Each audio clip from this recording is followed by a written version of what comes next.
안녕하세요, 여러분. 오늘 이 해설에서는 정말 흥미로운 주제를 다뤄볼 건데요. 아주 오래된 고대 텍스트 속에 마치 평범한 일상인 것처럼 싹 위장되어 숨겨져 있는 거대한 놀라움을 파헤쳐 보려고 합니다. 사실 우리가 수천 년 전의 이야기들을 읽을 때는 그 시대의 문화적 배경이나 텍스트 행간에 숨겨진 의미를 놓치기가 아주 쉽잖아요.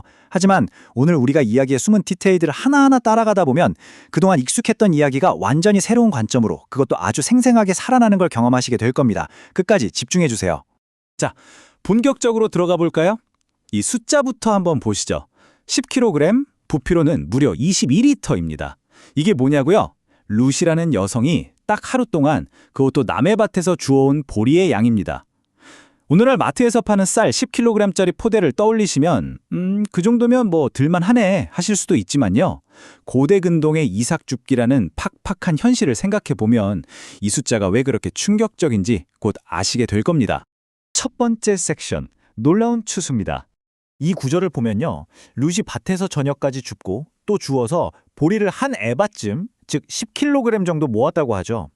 겉으로만 쓱 읽어보면 그저 가난한 여인이 저녁 늦게까지 정말 고단하게 일했던 아주 평범하고 피곤한 하루처럼 들립니다. 하지만요, 이 짧은 문장 안에 숨겨진 진짜 상황은 정말 상상을 초월합니다. 이 표를 통해서 우리의 예상과 룻의 현실을 한번 비교해 볼까요? 이삭줍기라는 게 원래 어떤 건가요? 추수가 다 끝난 밭에서 땅에 떨어진 부스러기 몇 줌을 줍는 거잖아요. 말 그대로 하루하루 겨우 입에 풀칠하며 연명하는 극빈층의 생존 방식이죠. 그런데 룻의 현실은 어땠을까요? 무려 10kg이 넘는 곡식, 그러니까 성인 여성 2명이 일주일 넘게 먹고도 남을 엄청난 양이었습니다. 이건 그냥 생존을 넘어선 거죠. 말 그대로 룻의 머리 위로 곡식 눈사태가 쏟아진 거나 다름없습니다. 매일 이렇게 주워올 수만 있었다면 정말 눈 깜짝할 새 부자가 됐을 겁니다. 게다가 진짜 재밌는 건 여기서 끝이 아니라는 거예요. 그냥 생보리만 잔뜩 얻어온 게 아닙니다. 밭에서 일하는 동안 배가 터질 때까지 아주 넉넉한 식사 대접을 받았고요. 심지어 다 먹고 남은 음식은 따로 잘 챙겨서 시어머니께 가져갔어요. 고대의 보리밭에서 오늘날 고급 레스토랑에서나 하는 일명 도기백 포장을 해온 겁니다. 이삭이나 주우러 간 빈민이 기대할 수 있는 하루의 범위를 완전히 벗어난 거죠. 여기서 원문 자료의 저자가 아주 예리하게 핵심을 찌르는데요. 룻의 행동은 남의 밭에서 필사적으로 부스러기를 구걸하는 거지의 모습이 결코 아니었어요. 잔뜩 거두고 배불리 먹고 남은 것까지 당당하게 싸우는 이 모습, 이건 오히려 자기가 은행에 미리 맡겨둔 예금이나 물건을 아주 당당하고 자신감 있게 찾아오는 사람의 태도에 훨씬 가깝다는 겁니다. 누군가의 엄청난, 정말 압도적인 호의가 이 모든 상황에 쫙 깔려 있었다는 뜻이죠. 두 번째 섹션 중매쟁이 나오미로 넘어가 보겠습니다. 자, 며느리가 가져온 이 어마어마한 양의 곡식을 본 시어머니의 반응이 어땠을까요? 나오미가 던진 질문을 아주 주의 깊게 보셔야 합니다. 단어 선택이 정말 기가 막히거든요. 그녀는 단번에 이 상황이 절대 평범하지 않다는 걸 간파했습니다. 아무것도 없는 외국인 며느리가 남의 밭을 전전하고 돌아왔다면 보통은 오늘 하루 종일 어디서 구걸했니? 어디서 동냥했니? 라고 묻는 게 현실적이죠. 그런데 나오미는 곧바로 어디서 일했니? 라고 질문의 격을 확 높여버립니다. 나오미는 이 엄청난 곡식이 그저 누군가의 적선이나 불쌍해서 던져준 동냥이 아니라 룻이 당당하게 노동하고 정당한 대가를 받은 것으로 딱 인정해준 거예요. 언어 속에 담긴 깊은 존중이자 룻의 자존감을 한껏 세워준 정말 훌륭한 모습입니다. 그리고 이어서 룻이 보아스라는 이름을 딱 꺼내자마자 나오는 나오미의 반응은 참 놀랍습니다. 아니, 왜 그 돈 많은 유력자가 유독 너한테만 그렇게 잘해준다니?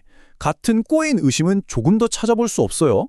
오이를 듣자마자 즉각적으로 보아스를 산자와 죽은 자 모두에게 자비를 베푸는 의로운 보호자라고 굳게 선언해버립니다. 여기서 잠시 이 상황을 사람의 감정이라는 측면에서 생각해 볼까요? 남편 잃고 두 아들까지 잃어서 텅 빈 마음으로 절망에 빠진 시어머니라면 젊은 며느리가 다른 유력한 남자와 잘 되어가는 모습을 볼 때 왠지 죽은 자기 아들의 자리가 지워지는 것 같아서 섭섭함이나 은밀한 질투심이 들 수도 있잖아요. 그런데 나오미는 달랐습니다. 그녀의 마음에는 시기나 질투가 전혀 없었고요. 오직 며느리의 안정적인 앞날만을 위하는 정말 이타적이고 희망찬 중매쟁이 모드로 돌입한 겁니다. 고통 속에서도 빛을 발하는 너무나도 숭고한 사랑이죠. 마지막 세 번째 섹션, 하나님의 러브 스토리입니다. 이제 이 퍼즐 조각들을 다 맞춰보면 지금까지의 이야기가 하나의 아주 멋진 큰 그림으로 완성됩니다. 아무 조건 없이 팍팍 퍼주는 보아스의 넉넉함, 질투심 하나 없이 며느리를 좋은 자리로 이끌어주려는 나오미의 따뜻한 마음, 그리고 시어머니를 끝까지 섬긴 룻의 헌신, 이 인간적인 선의들이 서로 아름답게 톱니바퀴처럼 맞물리는 걸 보면요. 이건 그냥 어쩌다 보니 우연히 그렇게 됐네? 또는 사람들이 참 착하네? 수준이 아닙니다. 바로 이 사람들의 친절함을 통해 아주 은밀하고도 역동적으로 움직이시는 하나님의 사랑의 손길을 우리가 생생하게 엿볼 수 있는 겁니다. 그런데요, 여기서 원문 저자가 아주 흥미롭고 개인적인 뒷이야기 하나를 들려줍니다.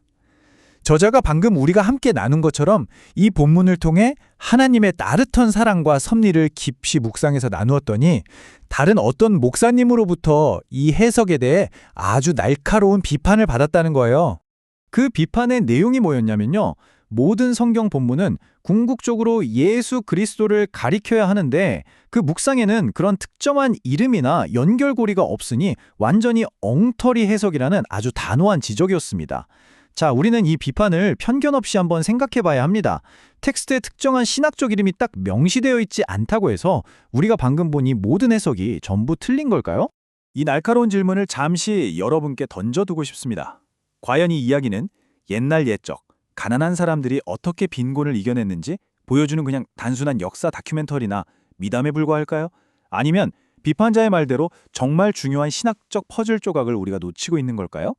우리가 읽어낸 이 고대 텍스트가 전하고자 하는 진정한 최종 결론이 대체 무엇일까요? 저자의 최종 결론은 이렇습니다. 비록 특정한 종교적 인물의 이름이 교리적으로 명시되어 있지는 않을지라도 자기 백성에게 은혜를 그저 아낌없이 퍼부어주고 싶어 하시는 그 하나님의 넘치는 사랑, 그 압도적인 증거만큼은 결코 부인할 수 없다는 겁니다. 다 먹지도 못할 만큼 풍성했던 10kg의 보리, 배 터지게 먹고도 남겨온 음식, 질투 없는 이타적인 마음, 이 모든 것들이 바로 우리를 향해 쏟아지는 사랑의 확실한 물증이었다는 거죠. 오늘 해설을 마무리하면서 여러분이 스스로 깊이 생각해 보실 수 있도록 이 도발적인 질문을 꼭 남기고 싶습니다. 매일 반복되는 여러분만의 일상이라는 밭에서 혹시 누군가가 여러분을 향해 남몰래 쏟아붓고 있는 위장된 축복과 그 미묘하고도 넘치는 사랑을 그냥 이삭 줍듯 휙 지나치고 계시지는 않습니까? 오늘 이 이야기가 여러분의 평범한 일상을 새롭게 바라보는 멋진 렌즈가 되기를 진심으로 바랍니다. 지금까지 함께해 주셔서 감사합니다.